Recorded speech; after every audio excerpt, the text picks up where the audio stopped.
Olá, meu amigo, minha amiga, bem-vindos a mais um vídeo do Descomplicando o Direito do Trabalho. No dia de hoje, eu darei para você dicas práticas sobre o trabalho doméstico. No entanto, se você ainda não inscreveu no nosso canal, não perca tempo. Faça a inscrição agora mesmo e aproveite e ative o sininho para você receber notificação sempre que tiver um conteúdo novo. E também dê um like nesse nosso vídeo para que ele possa alcançar o maior número de pessoas possível. Vamos lá? Pessoal, para entendermos o trabalho doméstico, nós temos primeiro que compreender a base legislativa. A Constituição Federal, em seu artigo 7º, traz a previsão dos direitos trabalhistas. No entanto, os trabalhadores domésticos tinham menos direitos. Essa distorção histórica somente foi corrigida em 2013 com a Emenda Constitucional número 72, que equiparou, que tratou de maneira isonômica o trabalhador doméstico e os demais trabalhadores urbanos e rurais. Mas esses direitos somente foram efetivados com a Lei Complementar número 150 de 2015. Ela é, portanto, a base legislativa das nossas dicas de hoje. E não confunda, pessoal, a CLT ela só se aplica ao trabalhador doméstico de forma subsidiária, ou seja, quando houver alguma lacuna, quando a lei não disciplinar determinado tema. Aí sim nós vamos buscar o auxílio da CLT. Fora isso, vamos nos ater aqui à Lei Complementar número 150. Por conta dessa especificidade, pessoal, alguns direitos ainda não foram dados a esses trabalhadores domésticos. Dentre eles, destaco o adicional de insalubridade. Então, aquele cuidador de idosos, por exemplo, que tem contato com agentes biológicos, ele não faz jus a este adicional, porque não há uma previsão legal específica para ele. Existe, inclusive, no Congresso Nacional, um projeto de lei para que os cuidadores de idosos tenham, sim, direito ao adicional de insalubridade. Outro direito que o trabalhador doméstico não tem, diferentemente dos trabalhadores seletistas, é o PIS. Agora, pessoal, vamos entender quem é esse trabalhador doméstico. Isso é fundamental para nós aplicarmos corretamente a Lei Complementar número 150. E, para tanto, coloco aqui para vocês o artigo 1º desta Lei Complementar. Ele traz os requisitos para a caracterização de um trabalhador doméstico. Então, tem que ser um trabalho prestado de forma contínua, subordinada, onerosa e pessoal. Esses requisitos, vocês podem perceber, são bem parecidos com aqueles elencados no artigo 3º da CLT. Há uma leve distinção, porque lá trata-se de trabalho não eventual, ao passo que aqui estamos falando de trabalho contínuo. Mas como o nosso objetivo é de dicas práticas, vamos relevar essa pequena distinção. Continuando aqui, o artigo 1º, ele diz que esse trabalho tem que ser prestado à pessoa ou à família e que não tenha finalidade lucrativa e que seja prestado no âmbito residencial. Então, o primeiro ponto, pessoal, é analisar muito bem a atividade que é prestada. Se eu tenho uma situação em que eu produzo marmitas na minha casa, contrato uma pessoa para me auxiliar nessa atividade e vendo essas marmitas, este trabalhador não pode ser enquadrado como doméstico, haja vista que há escopo de lucro. Então, eu não atendo a este requisito legal. Ok? Outro requisito é o âmbito residencial. E aí, durante essa pandemia, eu tive muitas consultas na minha atividade enquanto advogado se poderia um faxineiro, um zelador, ser substituído temporariamente por uma pessoa que trabalhasse 2 vezes na semana e não gerasse um vínculo de emprego. Primeiro, isso não é possível porque o trabalhador do condomínio não se enquadra, ou o condomínio, melhor dizendo, não se enquadra na caracterização do artigo 1º. Não é um trabalho, portanto, prestado no âmbito da residência, ainda que, por óbvio, aquele condomínio não tem escopo de lucro. Então, fica afastado da aplicação da Lei do Trabalhador Doméstico. Por isso, muito cuidado. Se você contratou alguém para trabalhar em seu condomínio 2 vezes por semana, acreditando que aí estaria livre do vínculo de emprego, de assinar carteira e de pagamento dos demais direitos, ou seja, estaria ali contratando um trabalho autônomo, infelizmente há um erro, porque nessa situação vai se aplicar o artigo 3º da CLT, de modo que este trabalho deve sim ser regido pela CLT e, portanto, deve ter a carteira assinada, ainda que em uma daquelas modalidades de contrato de trabalho temporário. Então, pessoal, esses são os requisitos né, para a caracterização de um trabalho doméstico, um trabalho contínuo, subordinado, oneroso, pessoal, que atende uma família no ambiente residencial, sem atividade lucrativa, né, sem escopo de lucro, e que haja trabalho por mais de 2 dias na semana. Ora, eu posso ter uma diarista, então, até quantos dias na semana? 2 dias na semana. E aqui, pessoal, não estou falando de horas de trabalho. Eu tenho uma pessoa que trabalha comigo na minha casa 3 vezes por semana, 4 horas por dia. Há vínculo de emprego? Sim, porque além de todos esses requisitos, eu preenchi este último. Isto é, este trabalhador ou trabalhadora laborou na minha residência por mais de 2 dias na semana. Vamos agora ver quais são os direitos, né, dos trabalhadores domésticos. Eu coloquei aqui para vocês alguns mais interessantes de maior aplicação no dia a dia. E começo pelo adicional de viagem. Muita gente sequer sabe da existência dessa previsão legal. O que diz a Lei Complementar número 150 neste particular?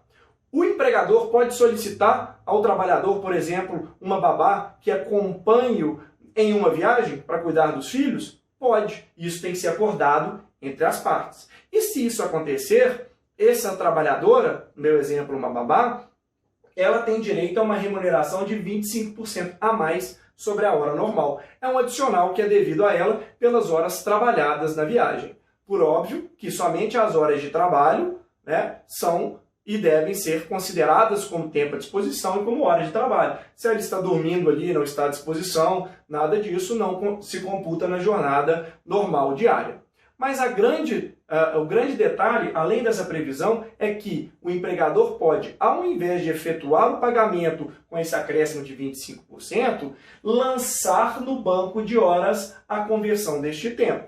Então, eu tenho aqui, a cada 4 horas, eu tenho 100% adicional, ou seja, o equivalente a 1 hora normal. Então, a cada hora de trabalho na viagem, eu posso lançar como 1 hora no banco de horas para esta pessoa e depois compensar, por exemplo, no futuro com uma folga no regresso dessa viagem? Posso. Então, pessoal, muito cuidado. Documentem toda essa sistemática para um fiel cumprimento da Lei Complementar número 150. Nós temos também, pessoal, no que tange a jornada de trabalho, a obrigatoriedade do controle de ponto. O empregador tem que controlar a jornada do seu trabalhador, ainda que manualmente. Então, ele deve escrever num caderninho ou de qualquer outro meio os horários, né, de entrada e de saída, sob pena de que, em caso de uma reclamação trabalhista, em que este trabalhador doméstico requerer o pagamento de horas extras não pagas ou compensadas, o empregador terá que ir a juízo, ir, portanto, à Justiça do Trabalho, e ele fazer a prova de que não existiam essas horas extras. Então, se você que está me assistindo é um empregador, muito cuidado. E se você também que é o trabalhador, saiba dos seus direitos e exija o cumprimento do registro de ponto e o registre corretamente. Outra novidade, pessoal, é a possibilidade, e aí de maneira diferente do que dispõe a CLT, é a possibilidade de o trabalhador doméstico poder reduzir a sua jornada, seu intervalo entre a jornada de 1 hora para 30 minutos. Isso pode ser feito mediante ajuste escrito entre patrão e empregado. Lembrando que para que isso seja feito para os demais trabalhadores seletistas, é necessária negociação coletiva. Então, mais uma distinção entre Lei Complementar 150 e CLT. Fiquem atentos a isso. Outra distinção entre esses dois diplomas legislativos diz respeito à compensação de jornada e banco de horas. Então, é possível, mediante também um acordo individual escrito, patrão e empregado ajustarem este acordo de compensação de jornada ou banco de horas. A grande especificidade é que a Lei Complementar número 150, ela dispõe que as primeiras 40 horas extras devem ser pagas em pecúnia, ou seja, a princípio elas não devem ser compensadas. Mas o legislador dá margem a uma possibilidade de compensação. Diz que elas podem ser compensadas desde que no próprio mês. Então essas primeiras horas, vamos supor que no primeiro mês existam 20 horas extras e no próprio primeiro mês esse trabalhador compensa 10 horas. Isso é possível? Sim, porque se deu dentro do próprio mês. Então essas outras 10 horas devem ser pagas e não lançadas no banco de horas, porque vão compor essas primeiras 40 horas. Ok? Somente, portanto, as que passarem de 40 horas, quando este trabalhador, portanto, já tiver recebido em pecúnia mais de 40 horas extras, é que as demais horas extras poderão ser lançadas uma a uma no banco de horas e ter a devida compensação. Por óbvio, pessoal, que o empregador deve ter este registro do banco de horas de maneira escrita e mensalmente, junto com o contra-cheque, com o recibo que é dado ao trabalhador, demonstre a ele, né, as horas extras. E as horas lançadas do banco de horas. Por isso, tão importante o controle de jornada. Se houver a rescisão do contrato de trabalho e não for possível a compensação de todas as horas extras constantes no banco de horas, esse trabalhador terá o direito de recebê-las como extra na rescisão contratual. Pessoal, a jornada 12 por 36, bastante utilizada, inclusive, no exemplo que eu dei agora há pouco de cuidador de idosos, ela é absolutamente permitida pela legislação, né, pela Lei Complementar número 150. Basta que haja um ajuste escrito. A grande característica é que o intervalo entre a jornada deste trabalho pode ser indenizado. A legislação prevê esta possibilidade de maneira expressa. Isso é, ao invés de o trabalhador usufruir todo aquele intervalo, ele pode recebê-lo, né, receber aquele período como hora extra. Outra diferença entre a Lei Complementar número 150 e a CLT reside nas férias.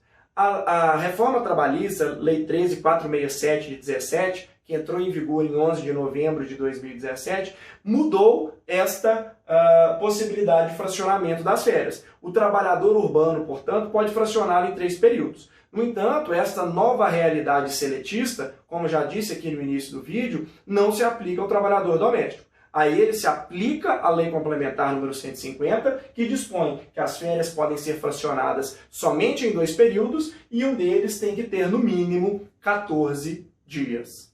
Pessoal, avançando aqui no nosso estudo, outra diferença também importante entre os institutos jurídicos consolidados na CLT e na Lei Complementar 150 diz respeito à caracterização do trabalho em regime de tempo parcial, ou seja, aquele trabalhador que labora por menos horas na semana. A CLT tem uma disciplina própria, prevendo 2 regimes que podem ser enquadrados como de tempo parcial, quem trabalha até 26 horas, quem trabalha até 30 horas, isso não se aplica ao trabalhador doméstico. A ele nós vamos levar em consideração o artigo 3º da Lei Complementar número 150, que enquadra como trabalhador em regime de tempo parcial aquele que elabora até 25 horas semanais. E ele tem algumas regras próprias, né? A Lei Complementar permite que ele realize 1 hora extra. E a grande distinção é no que diz respeito às férias. Este trabalhador que labora, portanto, menos de 25 horas, né, até 25 horas ou menos, ele não vai ter 30 dias de férias após 1 ano de trabalho. Ele vai ter direito a 18, 16, 14, 12, 10 ou 8 dias de férias, de acordo com o número de horas trabalhadas na semana. E aí, sugiro a vocês que deem uma olhadinha na tabela do artigo 3º da Lei Complementar 150, que tem essa exata correspondência entre o número de horas e o número de dias de férias a que esse trabalhador tem direito. Lá na CLT, esse trabalhador de regime de tempo parcial sempre tem direito a 30 dias de férias. E detalhe importante, pessoal, para ficar mais claro ainda, é que fica absolutamente explícito que é possível contratar um trabalhador por metade, por exemplo, da jornada constitucional, cujo limite é de 44 horas semanais. Eu posso contratar um trabalhador doméstico para elaborar 22 horas mensais e remunerá-lo com metade do salário mínimo por mês? Sim, porque eu estou observando o salário hora mínimo previsto no decreto presidencial. E fica a dica, né? Na sua localidade, verifique antes de adotar tal prática se existe convenção coletiva da categoria adotando um piso maior do que o salário mínimo nacional. E verifique também se seu estado, sua unidade da federação, tem um salário mínimo regional por óbvio superior a esse salário mínimo nacional. Nessas situações, deve-se observar a proporcionalidade a esse piso normativo ou a esse salário mínimo regional, que, por óbvio, seria superior ao salário mínimo nacional. Prosseguindo o nosso estudo, pessoal, chegamos à possibilidade de rescisão do contrato de trabalho. E como ficam os direitos trabalhistas? O doméstico tem os mesmos direitos. Aviso prévio, férias proporcionais, 13º proporcional, não há nenhuma modificação quanto a isso. E residia uma grande indagação. A partir do momento em que foi regulamentado o fundo de garantia e, consequentemente, o trabalhador passou a ter direito à multa de 40% quando ele é imotivadamente dispensado, imaginou-se, esse empregador pode ser que, em casos concretos, ele não tenha condição financeira de pagar esse valor, pagar essa multa de 40%. Ele vai ser, excessivamente onerado. Já pensando nisso, o legislador previu o quê? A antecipação deste pagamento. Então, todos os meses, quando o empregador faz o pagamento lá do E-Social, já está embutido naquele pagamento a antecipação da multa de 40%. De modo que, se o trabalhador foi dispensado imotivadamente, bastará ele sacar aquele valor. Agora, se ele pediu demissão, o empregador poderá solicitar o ressarcimento daquele valor que foi antecipado. Pessoal, essas são as dicas que eu tinha para dar para vocês no dia de hoje. Quem tiver alguma outra dúvida, eu estou à disposição aqui nas redes sociais, basta me mandar uma mensagem. E por fim, não esqueça de se inscrever aqui no nosso canal, de ativar o sininho e de dar um like nesse vídeo. Até a próxima, pessoal!